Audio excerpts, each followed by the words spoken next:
Halo semuanya, selamat datang di segmen analisa. Ada sebuah berita yang sangat ngebuat kita tuh nggak habis pikir bagaimana mungkin seorang mahasiswi 20 tahun berinisial KRA dihabisi oleh kekasihnya sendiri yang usianya juga 20 tahun atas nama Argrian Abirama. Ini kejadiannya tanggal 18 Januari 2024 lalu di Jalan Sukmaja, Depok, Jawa Barat. Setelah kita melihat kronologi, aku baca, aku simak dari berbagai sumber, ini semakin mencengangkan banget mengenai motifnya, bagaimana ditemukannya. Itu ngebuat aku terheran-heran. Anak masih usia 20 tahun, terlihat mukanya lugu, bahkan banyak komentar, wah ini good looking nih, cakep nih, tapi kelakuannya kok seperti itu ya? Dan ternyata temuan dari Kasubdit Jatanras di Reskrimum Polda Metro Jaya, AKBP Rovan Richard mengatakan bahwa ini bukanlah kali pertama Argrian Abirama melakukan aksinya.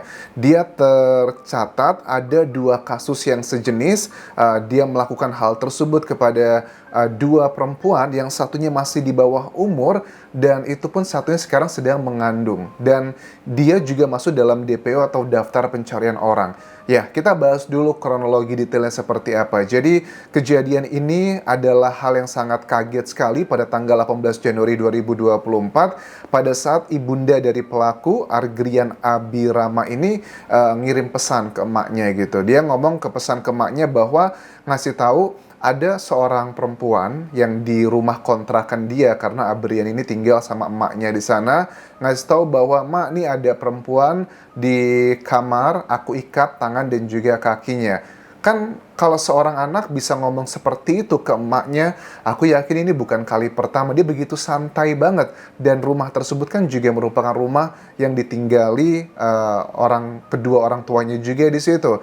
Lantas apa yang terjadi pada saat sang emak itu datang ke rumah melihat kejadian seperti ini? Kaget, emaknya ngeliat bahwa perempuan tersebut sudah tidak berdaya. Nah, setelah dilakukan olah TKP dari Kasubdit Jatanras di Reskrimum Polda Metro Jaya bilang bahwa ini kronologinya mengerikan banget teman-teman. Jadi pada saat itu di tanggal 18 Januari 2024, ini korban sama pelaku ini tuh baru menjalin hubungan asmara itu sekitar 4 bulan.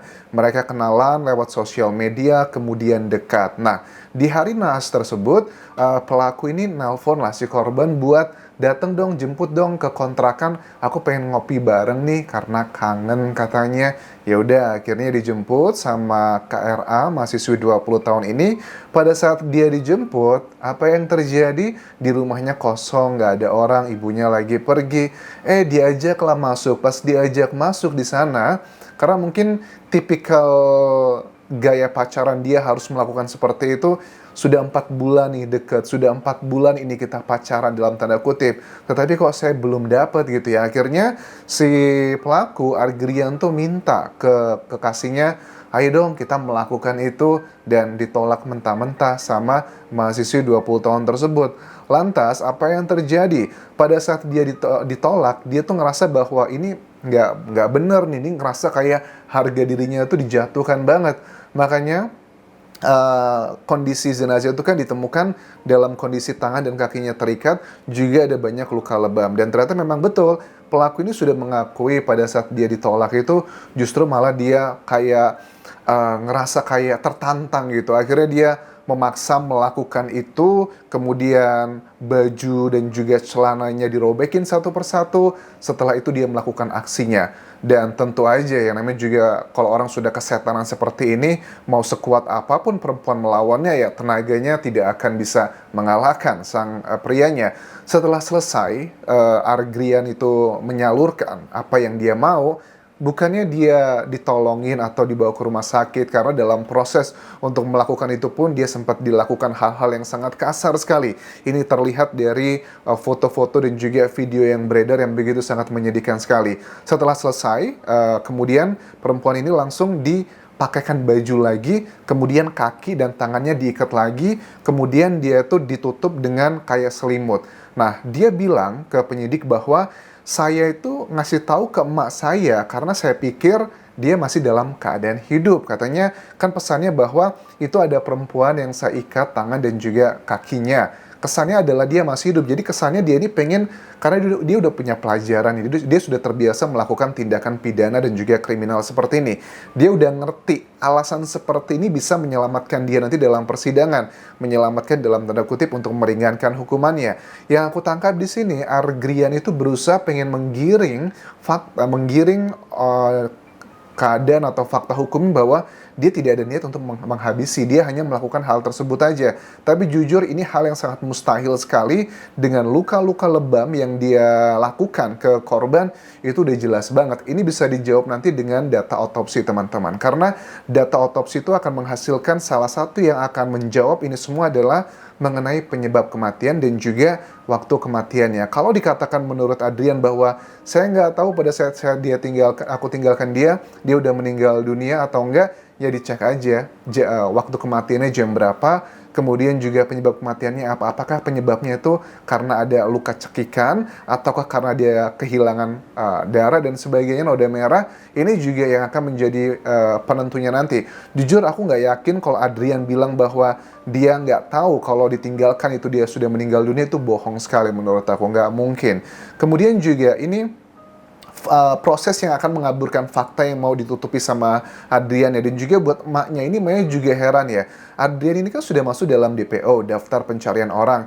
Menurut keterangan penyidik bahwa dia juga melakukan hal yang sama kepada dua perempuan lain yang sebelumnya. Salah satunya itu masih di bawah umur dan bahkan juga sekarang sedang mengandungkan. Kenapa dengan kejadian yang sudah terjadi sebelumnya, orang tuanya malah membebaskan begitu aja tanpa ada konsekuensi hukum? Ini sih yang dilakukan oleh Adrian ini menurut aku jatuhnya adalah sosiopat ya teman-teman ya. Sosiopat sama psikopat itu ada perbedaan. Psikopat dan sosiopat itu aksinya sama ya, melakukan tindakan kriminal seperti inilah. Pidana seperti itu adalah tipikal khasnya, tetapi penyebabnya berbeda. Kalau psikopat itu karena dia bawaan dari lahir, ada syaraf di bagian otaknya itu yang tidak tersambung, yang menyambungkan empati itu terputus, itu bawaan dari lahir dan tidak bisa disembuhkan. Tetapi kalau sosiopat itu karena faktor lingkungan, maksudnya lingkungan karena kebiasaan. Kalau kita mau mendapatkan sesuatu hal, ya harus kita dengan kekerasan gitu, atau bahkan kalau kita mau mendapatkan kesenangan, justru karena kita harus mendapatkannya dari sesuatu hal yang melanggar hukum. Nah, aku menilai bahwa secara sekilas dugaanku sangat kuat, Argrian ini adalah sosiopat ya. Dia terbiasa untuk mendapatkan keinginannya dengan melakukan hal-hal yang pemaksaan seperti ini. Dan sayangnya orang tuanya sangat terlambat. Maksudnya kita berterima kasih juga ya, ibunya langsung melaporkan kejadian tersebut ke polisi. Tetapi apa kabar dengan peristiwa-peristiwa sebelumnya? Ada dua kemungkinan. Mungkin saja Anjas orang tuanya nggak tahu tentang hal tersebut. Atau yang kedua, ya namanya juga anak ya. Sesalah-salahnya dia seperti apapun, dia akan berusaha melindunginya. Well, ini kita lihat nanti di petunjuk berikutnya apakah benar atau tidak. Saat ibunya masuk, itu kan juga cukup unik ya bagi aku pribadi. Saat ibunya masuk ke dalam lokasi TKP dan melihat sudah meninggal dunia, itu langsung kan ditelepon kepolisian. Tetapi kita pengen tahu jeda antara si pelaku ini mengirimkan pesan ke ibunya, kemudian ibunya datang ke rumah, itu lama atau enggak? Ini bisa dijawab nanti dalam beberapa hal yang berhubungan dengan barang buktinya. Dan juga anehnya, kenapa si pelaku ini malah meninggalkan kekasihnya di rumah tersebut tapi tidak dibuang kemana begitu. Kan aneh ya. Justru biasanya yang namanya anak-anak itu ya, kalau melakukan, misalnya di zaman dulu ya, kita waktu aku masih tinggal bareng sama orang tua di Indonesia, memecahkan sesuatu hal di rumah aja kita ketakutan banget. Kita hilangkan biar tidak ada jejak, biar nggak ketahuan ada yang rusak. Tapi ini aneh gitu loh. Si Argrian Abirama ini justru malah meninggalkan jejak di rumah tempat dia tinggal bersama orang tuanya dan bahkan memberitahu orang tuanya.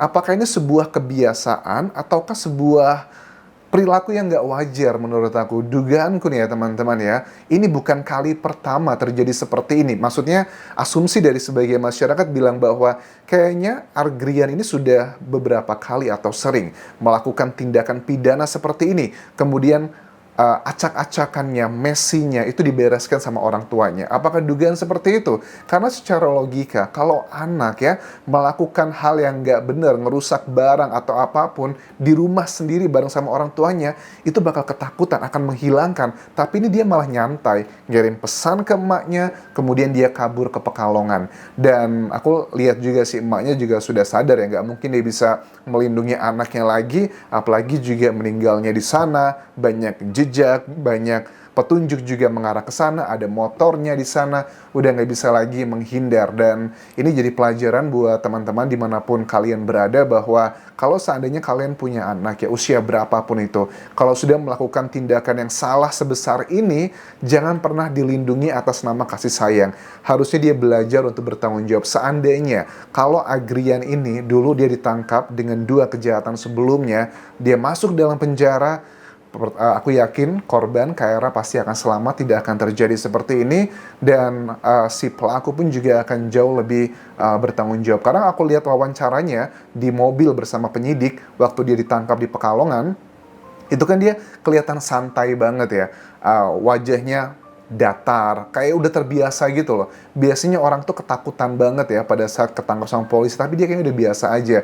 Dugaanku sangat kuat memang dia ini sudah terbiasa melakukan tindakan-tindakan yang kriminal yang berhubungan mengarah ke psikologinya itu adalah seperti sosiopat. So, hati-hati teman-teman. Juga sama, tidak menyalahkan korbannya sama sekali, karena ada yang bilang makanya jangan kenalan lewat sosial media. Menurut aku zaman sekarang kita kenalan lewat sosial media itu memang sudah hal yang gak bisa kita hindari, dan ini pun juga terjadi setelah mereka 4 bulan dalam tanda kutip menjalin hubungan lebih dekat. Tetapi yang harus kita apresiasi bahwa korban ini sudah berusaha mempertahankan harga dirinya, tetapi dia tidak bisa, dia tidak kuat. Menurut aku harus kita apresiasi kepada sosok perempuan yang berani mempertahankan harga dirinya walaupun itu gagal. Mudah-mudahan bisa menjadi pelajaran bagi masyarakat Indonesia. Hukuman apa yang pantas buat pelaku Agrian Abirama? Menurut aku dengan residivis seperti ini harusnya dia paling tidak mendapatkan hukuman seumur hidup, agar dia menjadi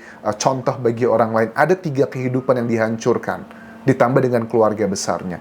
Itu nggak main-main teman-teman. Terima kasih sudah menonton. Sampai jumpa lagi di video berikutnya. Bye.